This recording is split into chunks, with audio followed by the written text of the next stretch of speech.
Dans un monde de la voile longtemps dominé par les hommes, les choses commencent à changer. 4 aventurières se sont unies, prêtes à défier les vagues et les conventions. Leur mission? Franchir l'Atlantique en participant à la mythique Transat Québec-Saint-Malo. Détermination, courage et passion les guident dans cette aventure exceptionnelle. Cap sur l'égalité des océans.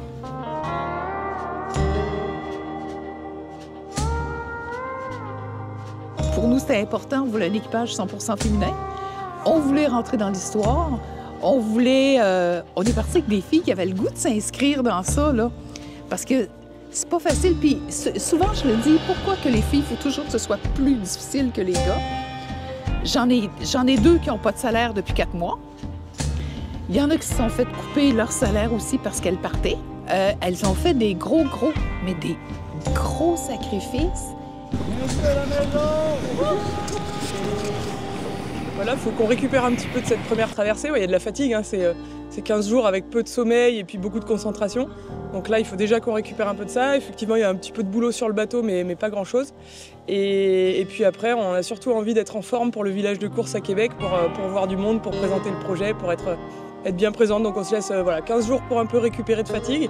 Là, on commence à voir arriver des partenaires. On voit les gens commencer à arriver à nous encourager. Mais c'est comme si au départ, c'était trop virtuel. Il y a des gens qui ont été là pour nous appuyer, mais il y a des gens qui attendaient juste ou espéraient juste qu'on se plante et qu'on ne se rende pas ici. On y est, là.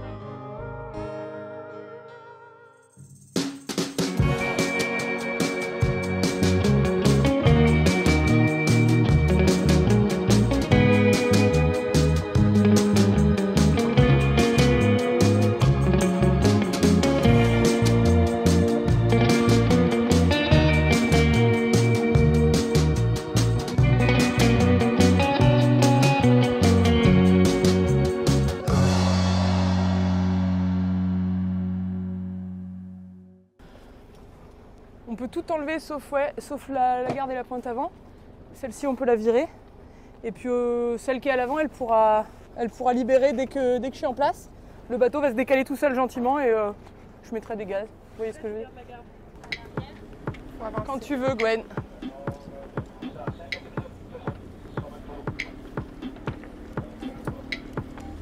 Il n'y a rien qui traîne dans l'eau, on est bon? On les enlève complets ou...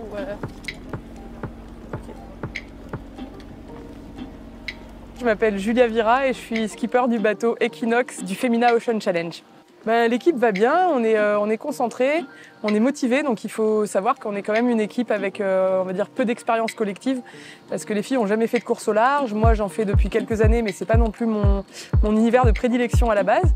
Moi, j'ai un équipage qui progresse hyper vite parce qu'elles partent d'assez loin et donc du coup, elles apprennent le classe 40 à vue d'œil. Donc à l'heure actuelle, on manœuvre proprement, voilà, tout se passe bien. Après, c'est sûr qu'on a un bateau qui est un petit peu ancien et un équipage qui est un petit peu récent, donc on vise pas le haut de la performance. On sait très bien qu'on ne sera pas aux avant-postes, mais c'est pas l'objectif. L'objectif, c'est vraiment de la transmission, de la formation et puis voilà, être un équipage féminin. C'était vraiment de créer un équipage qui part de loin, mais pour donner aux femmes l'opportunité de faire ça et puis de poser aussi le message de dire qu'on a le droit d'oser, on a le droit d'apprendre et de faire les choses. On déroule à bâbord? Oui. Parce que là, j'ai pas de contrôle sur votre avancée. Relâcher les coups de DGV, je crois que ça pourrait aider. Ouais. Attention tes doigts. Ouais. Là-bas, c'est pour la ceinture. Juste avant. Ouais.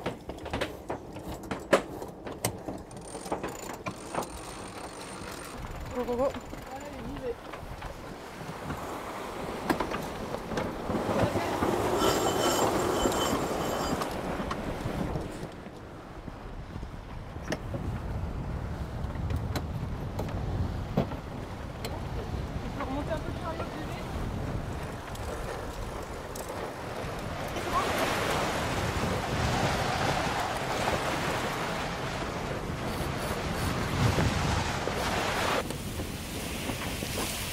Donc, en fait, on a convoyé le bateau, c'est-à-dire on l'a ramené des Açores à Québec pour pouvoir prendre le départ pour la course.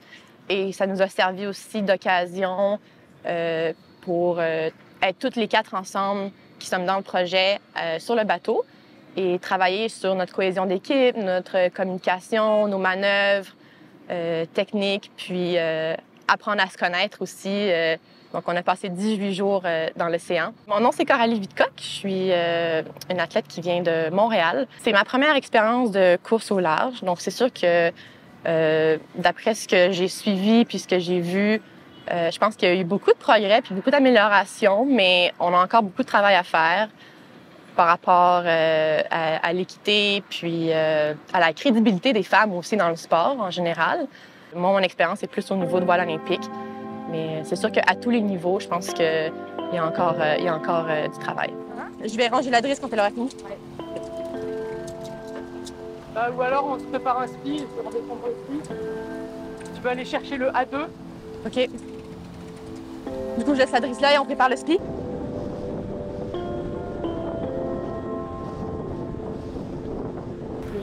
Là, on a 18 mètres. Il y a une grosse risée qui arrive aussi. Juste là. Arrête de l'offrir un peu, là, moi je suis en train de... Mais il va virer les filles!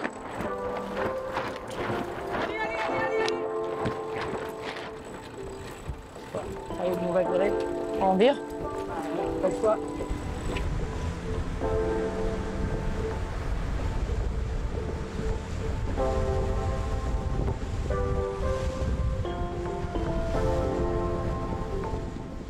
La façon dont ce projet est né, c'est en fait la volonté donc, de Michel Quentin, qui gère Formation Nautique Québec, l'école de voile qui est à Québec, qui existe depuis une dizaine d'années.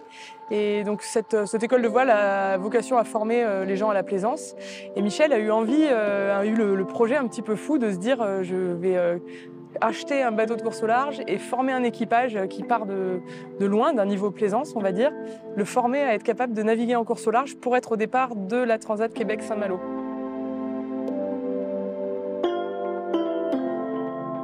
J'ai toujours dit, la Transat Québec-Saint-Malo, quand on a acheté ce bateau-là, c'est un point de départ et non une ligne d'arrivée. Alors nous, après ça, on veut continuer. On veut continuer à partir une école de course avec ce bateau-là. Alors, il n'y en a pas. Il n'y en a pas au Québec d'école de course. Alors pourquoi la Transat Québec-Saint-Malo? Parce qu'en fait, elle part d'ici et pourtant, il n'y a jamais d'équipage canadien ou québécois parce qu'il n'y a pas de bateau ici de course au large. Et donc, c'était de dire, on achète un bateau, il devient canadien, on met un équipage principalement québécois à bord et puis on lui fait faire cette course. Et la petite histoire, c'est qu'il y a eu une seule équipe féminine qui a pris le départ de la course en 84, donc il y a 40 ans, lors de la première édition. Elles n'ont malheureusement pas pu arriver au bout parce que le bateau a eu une grosse avarie. Et donc voilà, sa volonté, c'était aussi de dire on va être le premier équipage féminin à arriver de l'autre côté sur cette course. Alors au final, pour le petit clin d'œil, on est 2 équipages féminins cette année à prendre le départ. Il y a de fortes chances que l'autre bateau soit plus rapide puisque c'est un bateau vraiment plus moderne. Mais dans tous les cas, c'est pas important. Ce qui est important, c'est le message qui est passé. Et donc dans un sport qui est déjà peu développé au Québec, c'était encore plus sa volonté de promouvoir la place de la femme.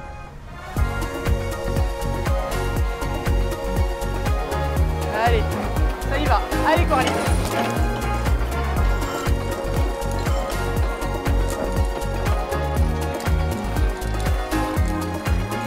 Du coup, faut que tu me fasses repasser, Solène.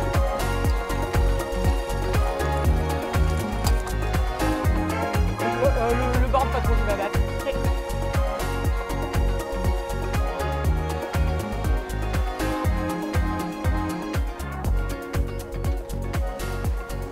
Il n'est pas complètement pris, mais... Ouais, parce que... On n'a pas de spi, là. Choquer de l'écoute, lancer un coup, on gonfle le spi. D'accord.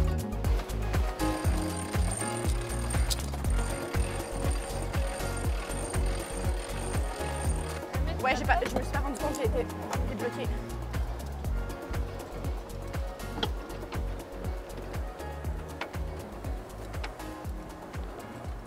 Un tour, 2 tours, c'est bon? Ok, on est bon. Je trouve ça génial qu'il y ait une visibilité puis que les gens vont pouvoir voir ce que c'est un peu la voile aussi. Je pense que c'est un sport qui n'est pas beaucoup couvert et qui n'est pas beaucoup connu dans son ensemble au pays et dans la province.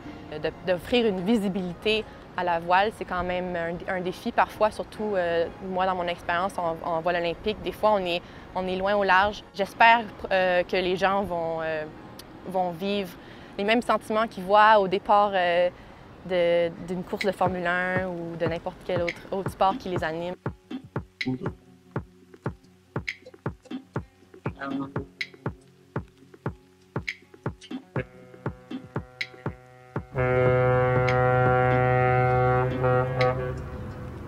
Le grand départ, le départ de la course de légende de cette Transat Québec-Saint-Malo 2024. Ça y est, c'est parti officiellement et on va retrouver les marins au taquet parce que va falloir être dans le rythme tout de suite avec un premier défi qui sera proposé à la flotte des classes 40 de Nice. Ce sera dans quelques minutes. Alors dans quelques minutes, on va les laisser arriver quand même jusqu'à nous. Mais après, il y aura l'île d'Orléans et l'île d'Orléans. La facilité, c'est de passer sud, mais ce qui peut rapporter gros, c'est de passer nord. Mon sentiment par rapport au départ, c'est je suis assez sereine, mais par contre très concentrée, parce que je sais que les difficultés, elles sont quand même très concentrées sur les 2 premiers jours de course. La descente du Saint-Laurent, c'est quand même quelque chose dont on entend parler à juste titre comme pas évidente du tout. Il y a des courants très forts. Donc je sais que techniquement, ça va me demander d'être très présente sur le bateau et sur les choix de navigation. Donc il va y avoir de la fatigue, donc des difficultés à prendre les bonnes décisions. Donc voilà, j'ai beaucoup de concentration à essayer d'emmagasiner le maximum d'informations à l'avance, de préparer au mieux la navigation, de faire en sorte que le bateau soit vraiment très prêt et qu'il n'y ait pas de soucis techniques. Donc je me sens plutôt dans un état de concentration que de stress. Et puis même j'ai hâte parce que finalement en mer, il ne faut pas oublier que c'est quand même les meilleurs moments une fois que le bateau est lancé. C'est là où on récolte un petit peu les fruits de tout ce qu'on a semé, de tout ce qu'on a créé avant. Donc voilà, un partage entre de la motivation, de la concentration, mais je ne me sens pas de peur. Non, c'est pas la réalité. Regardez les 2 premiers, comment ils sont gités, comment ils sont penchés sur l'eau. C'est parce qu'ils arrivent devant l'embouchure de la rivière Saint-Charles. Et le vent qui était nord-nord-ouest, là, il commence à se franc nord et ça les fait vachement giter. Et c'est un peu angoissant parce regardez, c'est magnifique. Exactement. Là, c'est magnifique. Il vient de prendre un coup d'œil. Exactement. Regardez, il est en train de déposer des cuples. Hein. Au vent, il est en train de le passer à son vent dans une allure qui est presque du trait. C'est quand même incroyable. Hein? L'objectif, ça serait de faire le mieux possible dans notre équipe, étant donné l'expérience et l'entraînement qu'on a. Et on espère pouvoir jouer nos cartes assez bien pour être le premier équipage féminin à accomplir cette course. Prendre part à la Transat Québec-Saint-Malo est un défi colossal pour n'importe quel équipage. Mais pour l'équipe québécoise Femina Ocean Challenge, c'est déjà une immense victoire de prendre le départ. Ces femmes audacieuses naviguent pour repousser les limites et redéfinir la place des femmes en haute mer.